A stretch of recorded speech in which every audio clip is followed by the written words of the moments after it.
The Manchester United bidding war and takeover process has seemingly reached its conclusion, but it isn't the result that Manchester United fans were hoping for. Hey guys, welcome back to the channel. Welcome to another video. Yes, today's video we are looking at and focusing in on the Manchester United bidding war and takeover process that, of course, seemingly is reaching its conclusion right now, and it seems that Sir Jim Ratcliffe has won the race. Obviously, as you'll know, and as has been well documented 1,000,001 times across many different platforms and outlets, you'll know that obviously United were in the process of being taken over, or in the process of a bidding war between Qatari Sheikh Jassim and, of course, business owner Sir Jim Ratcliffe. Sheikh Jassim seemingly wanted to take over Manchester United in its entirety, while Sir Jim Ratcliffe was seemingly whittled down from taking over to, of course, 25%, and it seems that the Glazers are going to remain in power going forward, as Sheikh Jassim obviously on Saturday night pulled out of the race of the bidding war for Manchester United. Sir Jim Ratcliffe remains and is seemingly going to take a 25% stake in the club, keeping the Glazers in power and only increasing the amount of anger, frustration and hatred within that Manchester United fan base towards the Glazer ownership. They were hoping that this takeover process would see the back of the Glazers and that they'd have nothing to do with Manchester United anymore going forward. But with Sheikh Jassim walking away on Saturday night after being turned down yet again by the Glazers, it seems that Sir Jim Ratcliffe is all that remains and is going to go into business with the American family. We're going to be talking more about this. I know this obviously happened on Saturday night, and I did put out a short video on my brief thoughts at the time, but I thought I'd go into a little bit more detail here. But before we do, I would like to remind you all to please like the video and also subscribe if you're new. Both things are always very greatly appreciated. Also, get involved in the comment section as well. I'd love to hear from you on anything that you have to say about this big news story. So do get involved down there. Without further ado, let's go on with the video. Let's talk Manchester United. Let's talk the new ownership. Let's talk Sir Jim Ratcliffe. Let's talk the Qataris and everything else in between. First and foremost, let me just say, it's the international break, and yet Manchester United still can't help but take L's, even when club football is not the main focus. No, in all seriousness though, it's horrible for United fans. I get it. Like, they hate the Glazers so much. They were hoping to see the back of the Glazers. We'd heard for months about this potential takeover happening. We'd heard people left, right and centre come out constantly and say that the Qataris were winning. The Qataris looked set to take over at Manchester United at certain points. Even a club legend like Rio Ferdinand put out a video putting his neck out there and saying that he'd heard that the Qataris were going to take over Manchester United several months ago. Look how that turned out, United fans. Look how that turned out, Rio. People should hold him a bit more accountable, I think. But anyway, I digress.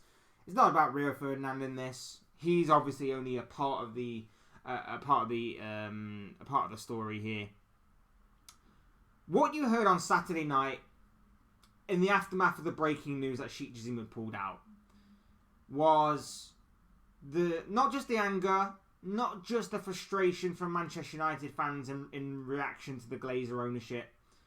What you heard was a bit of a sigh of relief being blew out from the majority of rival fan bases from around the Premier League.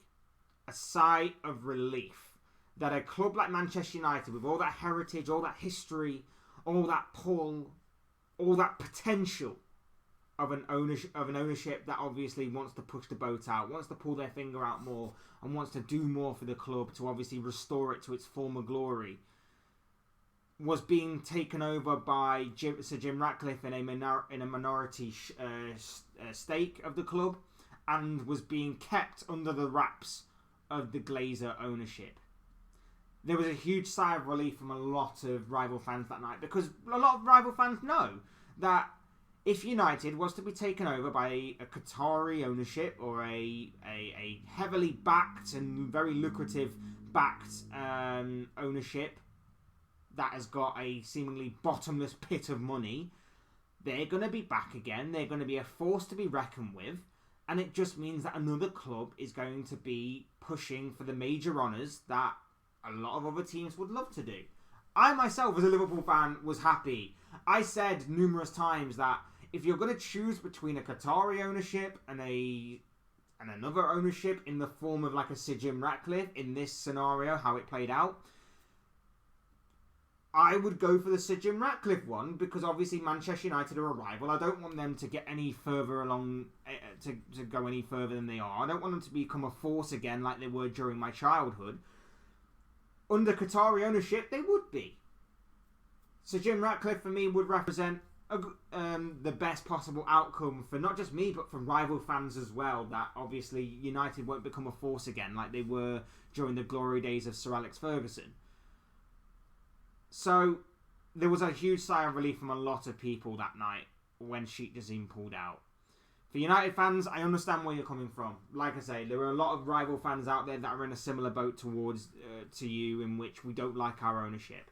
We don't like the way that they do things. We don't like the way that they don't push the boat out more. We don't like the way that they don't put any money into their own projects. We don't like this. We don't like that about them. Whatever the case may be, we can sympathise with you in a way and understand where you're coming from in regards to obviously ownership that you dislike.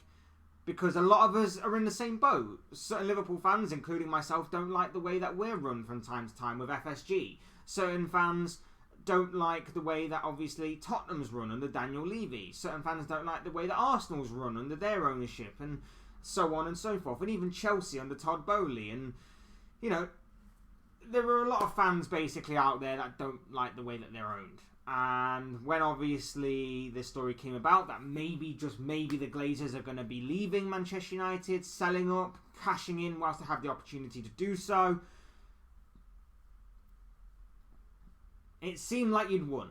It did seem like you'd won. And I try and tackle these issues in the most honest way possible, in the most neutral way possible.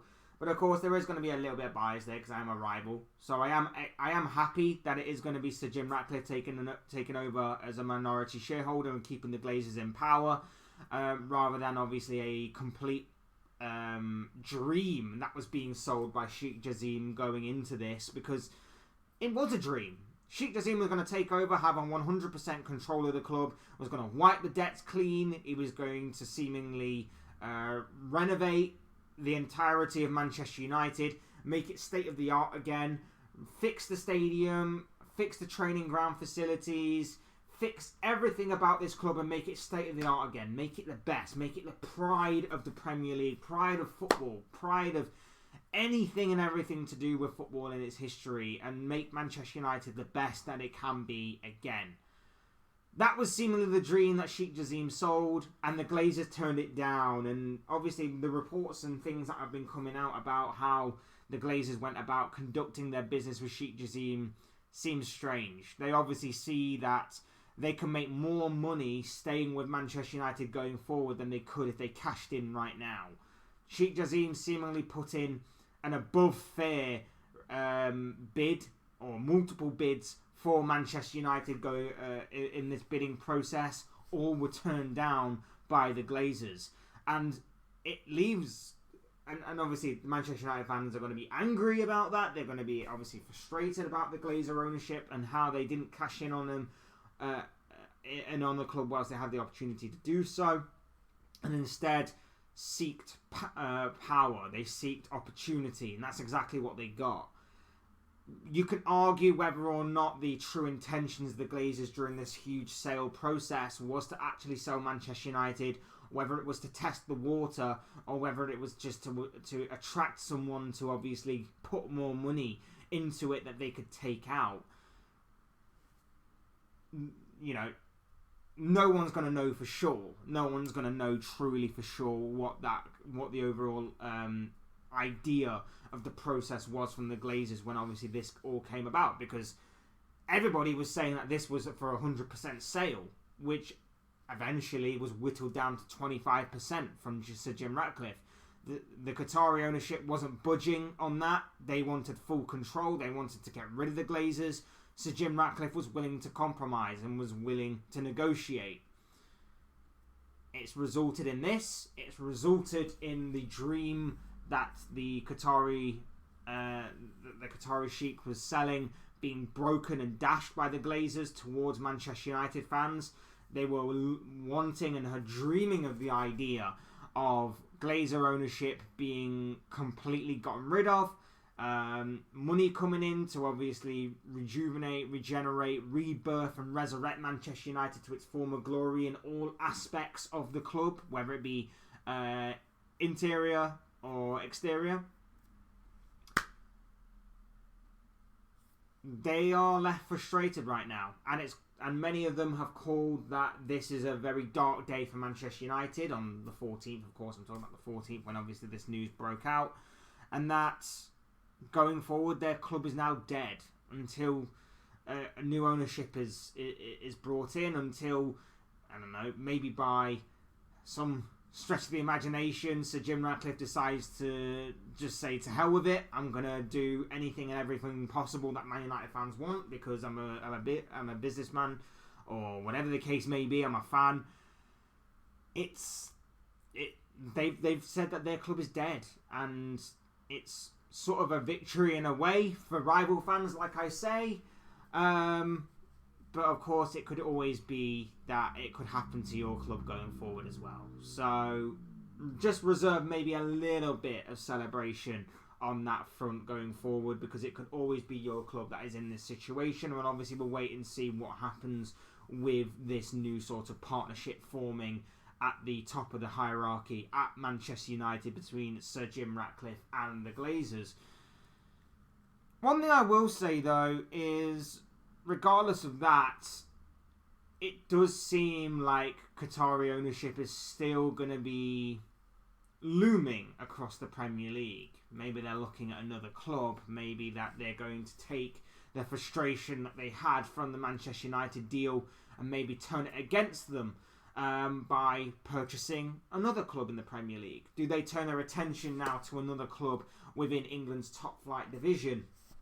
I think right at the beginning there was actually talk that maybe they were interested in taking on a Premier League club other than Manchester United. And I think eventually when United became apparent that they were seemingly for sale at that time, maybe that was what turned their heads. So maybe they were looking at another club before then. Who's to say that the Qatari ownership won't still be looming around and shadowing someone in the Premier League? Maybe they'll buy someone else, and that's the fear for Manchester United fans more than anything, is that the Glazer and Ratcliffe ownership is going to be small in comparison to what the Qataris could have offered. And if the Qataris are still looking to make a big splash in England, in European football, there's no better way to do it than with a Premier League side. What you saw during this process is ambition, intent from Sheikh Jassim. What you heard was all of those things, and what you may have saw would have been all of those things. Who's to say that he won't turn his attention to another Premier League club? I wouldn't mind if they kicked out FSG. Tottenham have a ton of potential, in my opinion. Massive amounts of potential that could obviously be further escalated with more money being pumped in. Daniel Levy's a businessman. Everybody's got a price. Who's to say that a Liverpool, a Tottenham, maybe even a West Ham,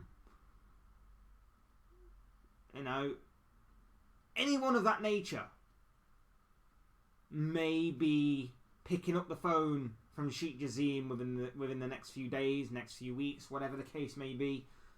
Who's to say that one of those clubs won't be getting a call from him in regards to maybe negotiating a deal of a full sale? Could be interesting times ahead. Could be interesting times ahead for someone, and it's going to be about who is that lucky lottery winner that's going to be picking up the phone to Sheikh Jassim, if that is to obviously be the case. But what we do seemingly now know is that Manchester United won't be that team, and they'll have to put up with years going down the line of more Glazeronomics and more stuff to do with the Glazers, but with Sir Jim Ratcliffe in tow and obviously tagging along. Look, I will say there's a reason why Chelsea and even Barcelona, who are obviously struggling for money in recent years, obviously turned down Sir Jim Ratcliffe, and I think that is telling. If obviously Chelsea turned him down, and of course Barcelona, who were in massive financial difficulty, even managed to turn him down, and obviously, like I say, they seemingly didn't have a whole host of options in that department, and in obviously beggars can't be choosers, so to speak, but even they managed to turn him down. So what does that say about the future of Manchester United? I'm just saying it doesn't necessarily look good. And like I say, rival fans blow a huge sigh of relief, but I can understand the pain, frustration, anger that United fans are suffering with right now in regards to the Glazers, Sir Jim Ratcliffe, and this whole takeover process, which has seemingly been a complete waste of time in regards to how long this whole thing was drawn out for, and of course how high it escalated, how well it was documented, and everything else in between. But those are just the thoughts, comments, opinions, predictions, feelings, whatever you want to call it, of this guy. I want to know what you guys think. What do you make of the Manchester United takeover deal? What do you make of Sir Jim Ratcliffe? What do you make of the Qatari ownership of Sheikh Jassim? Do you think he'll turn his attention elsewhere to spite Manchester United and the Glazers? I'd love to know what you guys think in the comments section below. I want to know your thoughts, your comments, opinions, predictions, feelings, whatever you want to call it. That'll make for great and interesting reading down below in the comments section, so do get involved down there. Otherwise, hit the like button on the way up if you enjoyed the video, subscribe if you're new and want to see more content like this. But things always have and forever be greatly appreciated. And as always, thank you all so much for watching and listening. I've been Fletch. This has been another Fletch Talks video, and I will see and speak to you all again soon in another video, live stream, or whatever it may be. Cheers, guys. Thanks for watching. Take care. I'll see you all again very, very soon.